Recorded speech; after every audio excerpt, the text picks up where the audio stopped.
Today we will discuss about friendship, love, romantic relationships, and dating. This would be the part one of this video. Let's see. Now, friendship. What are friendship? It is a courtship, a relationship between two persons, three persons, four persons. Those are all friendships, and these are built on trust, sharing, respect, empathy, and solidarity. If friendships have trust, sharing their emotions, their problems, and everything, and if with empathy they are listened to, and with respect they are, you know, shared, these are all the characteristics of friendships. Now friends can influence one another both positively and negatively, so it is important for a person to decide whom they want to be friends with, because some people may come for their selfish needs or some different intentions and will try to become your friend. So we have to avoid those kind of people, because they will negatively influence our life. Along with that, some people or some friends come to us and make us do certain things that are harmful to our health, such as smoking cigarette, alcohol. So we should avoid that kinds of friends also. But good friends will always care for you and may show you the correct path in life. So we have to try and find good friends for ourselves and avoid negative ones. Now, adolescent friendships. Adolescent is the period after you have hit puberty. An average, it could be like between 10 to 90. This period is also called as teenage or adolescence. So yes, what are the friendships in that? Healthy friendship matter across the life course, because this, if we see that there is evidence that healthy adolescent friendships contribute to healthy long-term outcomes such as physical activity and better mental health. So if we have healthy adolescent friendships, it will be better for us, for our physical and mental health in future and in present also. But there are numerous difficulties in adolescents can encounter while making, keeping, and deepening friendships, because as it is an interpersonal interaction, it is difficult to understand other person's point of view and become very selfish and judging. So avoiding these things can deepen and keep those friendships that are good for you. Struggling to make friends is not usual. I myself have been struggling to make friends, and it has been very difficult for me to make friends, involve, get socially. It is very difficult for me. So yes, making friends is not easy task, and parents and other caring adults can help adolescents build their skills needed to make friends. So those parents and those caring adults like teachers, elder brothers and sisters, siblings can help adolescents in building skills to make new friends. We'll also understand how to make new friends also in the later. So what are the tips to make friends? As I've told you that what are friends, we'll see, understand what we can do with friends. So some friends are good for having laugh with or sharing your favorite hobbies. Common interests are one of the characteristics in which we can understand that we can become good friends, so that we have something in common, right? So it is very easy. If we have something in common, it will be easy for us to become friends. And other parents can be there when you want to pour your other friends can be there, but then when you want to pour your heart, you have to share certain things that are difficult for you or challenging, you are finding them challenging to deal with. Yeah, the number of friends doesn't matter, it is not important, but you have to understand that what matters is having friends that are close to you, who can support you and who won't try to hurt you or bully you. So you have to understand who are your true friends, and it doesn't matter how many number of friends do you have. Even you have one, it is sufficient, but it is more likely good if you have two or three friends, because sometimes when conflicts happen between friends, you will not be too dependent on single person. So you need to have around two to three good friends. But even if you have one, it is okay, just try to make more friends and friends, so that you are not dependent on a single person. Be careful while choosing your friends, because a good friend will always care for you and bad friend may influence and cause trouble for you. Now here are some tips to make friends. What are those?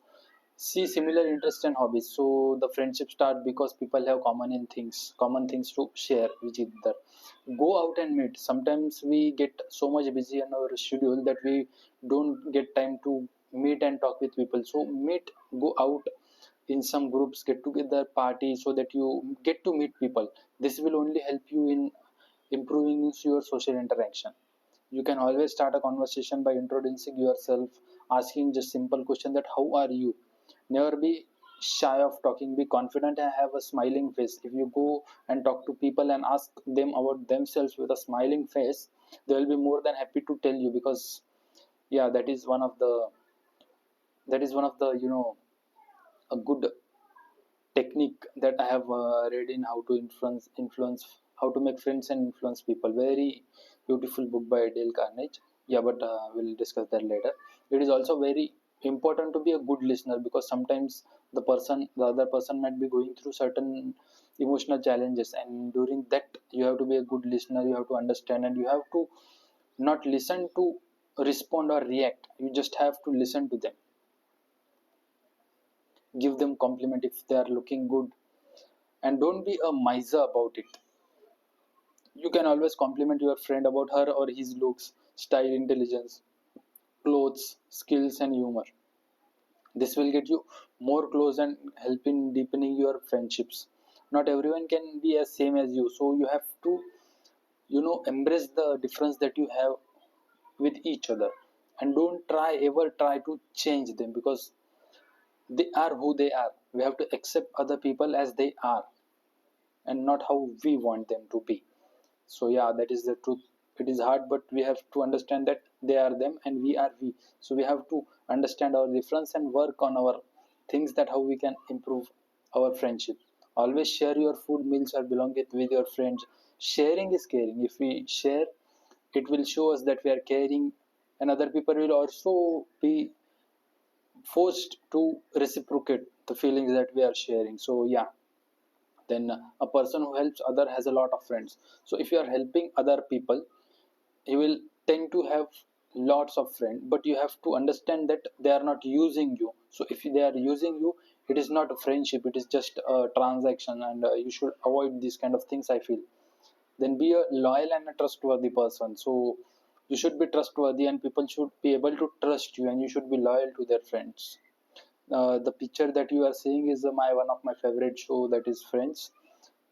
And if somebody like Friends, I'll be more than happy to become friend with you, or we can try it out, because that will be one of the common thing that we have to share.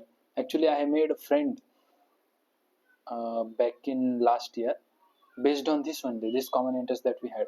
Though we are not friends now, but yeah, that was one of the beautiful experience of my life. Then one of the common question: can girls and boys be best friends? Obviously, they can be. It is a traditional norm that we always see that girl and boys can only have a relationship, a romantic relationship. But if you see from the other lens, you can see that girls and boys can be very good friends with each other, as long as they respect each other and maintain privacy. And it is good to have a friend of opposite gender, because it will help us provide understand the other perspective of life. Other means different perspective of life, as there are transgender and other sexuality persons also, which we call queer. So you have to understand that there are their perspective also, so it will be very easy for us to understand their perspectives of life. So yes, a girl and a boy can be best friends, and it is in reality. So go ahead and make friends. Now, relationships involve different kinds of love: love between friends, love between parents, love between kids and parents, love between romantic partners. There are different kinds of relationships and have different kinds of love between them. And love can be experienced in different ways. Friendship and love help people feel positive about themselves. So, if you want to improve your mental health, if you want to feel more positive about yourself, you can try friendships and love. There are different ways to express affection and love as one matures. There are healthy and unhealthy relationships. If you see the picture of the right person, you can say that they are healthy relationships, and what are the other photos on the left side, you can see it is an unhealthy relationship. So you should avoid unhealthy relationships and more focus on healthy relationships. When developing healthy relationships, we'll understand what is healthy and unhealthy relationships in further. So, what are actually healthy relationships? Now, relationships are usually confused with romantic relationships or sexual relations. Actually, relationship with any relationship that we have with other person, other object, other situation. So when we talk about relationship, it is only relationship, and when we talk about sexual or romantic relationships, it is completely different. So we have to understand that friendship is also a kind of relationship. The relationship between parent and the kids is also a form of relationship, and the relationship between siblings is also a relationship. So you have to understand the difference between them so that you don't confuse. So healthy relationships are partners treat each other with respect and provide space to each other for growth. Because if we are forcing too much for to a person to behave in certain kind of way, or we are not giving them some kind of freedom to grow and restrict their growth, that is an unhealthy relationship. So we have to be respectful to other person's perspectives and also provide them space for growth. Then partner communicate respectfully. Communication is one thing, and respectfully communication is another thing. So we have to respectfully communicate our feelings, our emotions, and whatever we want to discuss. Partners practice effective problem solving. Effective problem solving comes with effective communication. If we are communicating properly, then our problems will be automatically sensibly be solved. Now, what are unhealthy relationships? You have to focus here also. One partner is controlling, makes all the decisions, and tell partner what they can do or do not.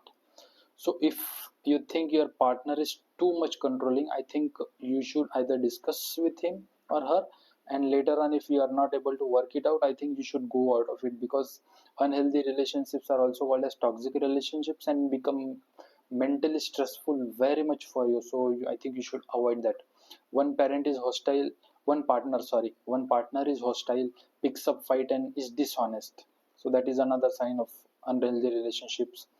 Then one partner is disrespectful, makes fun of their partners, or crosses boundaries. We are, as a person, have certain boundaries which even our partner or our loved one cannot cross. So we have to also look for that also. One partner is completely dependent on the other and loses sense of their individual identity.